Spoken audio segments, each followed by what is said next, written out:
Sveikučiai, šiandien gaminsime makaronus užkeptus sūrio padaže.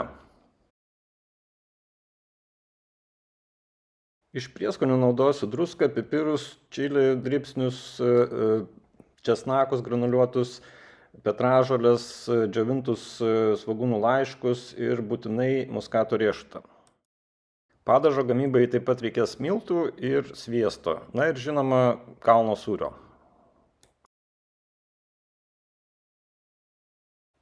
Makaronams užkepti naudosiu ketaus indą tiesiogiai ant ugnies ir žinoma pagaliuką rūkymui. Kuriam kepsninę. Kol kepsninė kaista, darom sūrio padažą. Tam ištirpiname sviestą ant mažos ugnies, kad neprisviltų. Ir kai jau jisai išsilydo, dedam miltus, nuolat maišydami. Svarbu, kad mišinys neprisviltų, bet jisai turi kažkiek pakepti.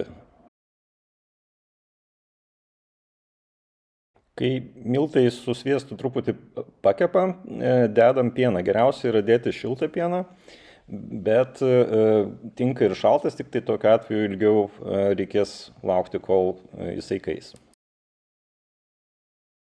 Dalimis pilam pieną ir nuolat maišom, tam, kad būtų gera konsistencija, kuri turėtų būti šiam patiekalui šiek tiek skaistesnė, negu jeigu tai darytumėm tik tai padažą, bet svarbu labai gerai išmaišyti, kad neliktų jokių gumuliukų. Toliau dedam prieskonius, tai pipirus, druską, čiobrelius, petražoles ir viską dar toliau maišom, žiūrim, kad ta konsistencija būtų šiek tiek skaistesnė. Dar kažkiek prasiskės padažas įdedant makaronus, nes dedu dar palikdamas šiek tiek vandens, kuriame jie virė. Pabaigoje dar rekomenduoju dėti muskato riešuto, daug jo dėti nereikia, bet tikrai pagerina skonį. Tada dedam sūrį, aš dedu minkšto sūrio dalį ir tada tarkuotą sūrį, kokį turit. Svarbu, kad jisai gerai lydytųsi ir šiuo atveju tai surinkau viską, kas buvo šaldytuve.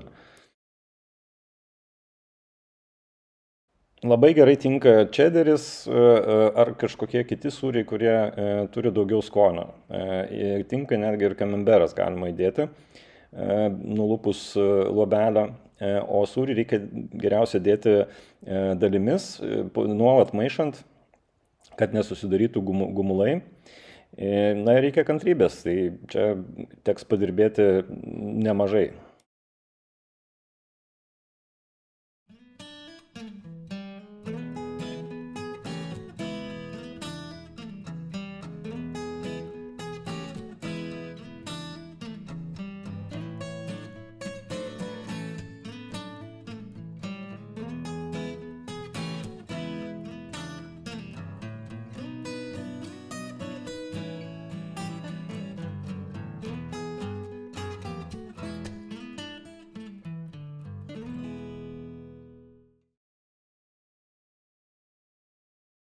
Kai jau padažas paruoštas, išsiverdam makaronus, jų pilnai išvirti nereikia, tai jeigu ant pakelio parašyta, kad juos reikia 12 minučių virti, tai virkit kokias 9 minutės, nes jie dar kartu su padažu troškinsis.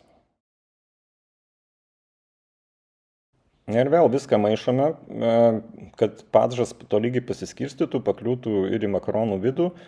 Ir kai jau viskas yra išmaišyta, dėsime į kepimo indą. Kepimo indą galima ištepti sviestu, aš šiuo atveju naudoju purškiamą alyvuogių aliejų, tam, kad mažiau priliptų ir susidarytų traški plutelė. Makaronus tolygiai paskirstom ir tiesiog juos išlyginam, kad jie būtų kuo vienodesnės konsistencijos. Tada dedam papildomai dar pagal skonį prieskonių, šiuo atveju dedu svogūnus džiovintus, čili dribsnius, bet galite dėti tai, kas jums patinka. Kamalą įkaitinam iki 175-185 laipsnių Celsijaus, dedam indą su makaronais ir reikia būtinai nepamiršti laiks nuo laiko jį pasukioti. Tai kas 5 minutės tiesiog pasukti indą reikėtų priešingą kryptim, tam, kad kepimas būtų tolygesnis ir vienodesnis. Ant makaronų dar galima užbarstyti džiūvėsėlių, tokiu atveju bus traškesnė plutelė, bet jeigu nemėgstat, galit nedėti. Šiuo atveju aš dedu tik ant pusės.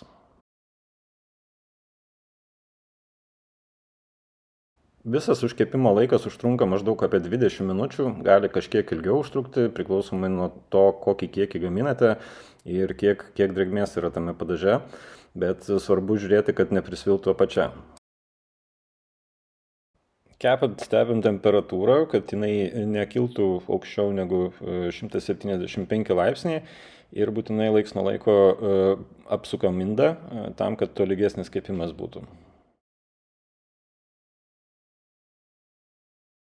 Na kągi, baigus kepti teks dar truputėlį palaukti, kadangi tik ištraukus iš kamado užkeptus makaronus jų tikrai nereikėtų valgyti, nusideginsit, bet palaukus kokią 10 minučių galima bus ragauti.